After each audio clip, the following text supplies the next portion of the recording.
ડાકોરના વિંજોલ ગામે કેમિકલયુક્ત પાણીથી ખેડૂતો પરેશાન છે। શેઢી નદીમાં કેમિકલયુક્ત પાણીના કારણે ફીણ વળ્યા। ઉમરેઠથી આવતા વાહનો નદીમાં કેમિકલ ઠાલવે છે। પ્રદૂષિત પાણીના કારણે ખેડૂતોને ભારે નુકસાની છે। પશુઓ પણ કેમિકલવાળું પાણી પીને જીવ ગુમાવે છે। આરોગ્ય માટે ખતરા સમાન પ્રદૂષિત પાણી અંગે વારંવાર ફરિયાદ કરાઈ છે। ફરિયાદ છતાં તંત્રની કોઈ જ કાર્યવાહી નથી, જેના કારણે સ્થાનિકોમાં રોષ છે।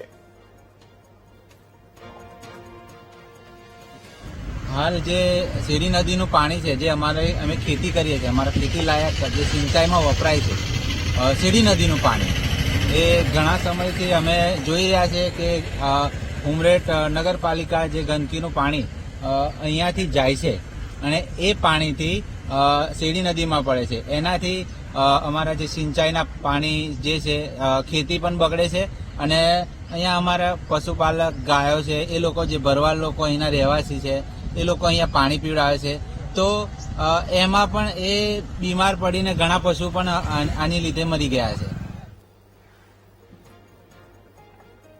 તો આ દ્રશ્ય તમારી ટીવી સ્ક્રીન પર તમે જોઈ રહ્યા છો। ડાકોરથી સામે આવે છે, ડાકોરના વિંજોલ ગામના છે અને આ તમે અહીં જોઈ શકો છો આ જે કેમિકલયુક્ત પાણી છે જેનાથી ખેડૂતો પરેશાન થઈ ગયા છે। જી હા, શેઢી નદીમાં કેમિકલયુક્ત પાણીના કારણે ફીણ વળી ગયા છે। દ્રશ્યમાં પણ તમે જોઈ શકો છો કે તમને માત્ર ને માત્ર ફીણ જોવા મળી રહ્યું છે। આ એક્સક્લુઝિવ દ્રશ્યો વીટીવી ન્યૂઝ આપને બતાવી રહ્યું છે। ઉમરેઠથી આવતા વાહનો નદીમાં આ કેમિકલ ઠાલવે છે, જેના કારણે સ્થાનિક લોકો અને ખેડૂતોને પરેશાન થવાનો વારો આવ્યો છે।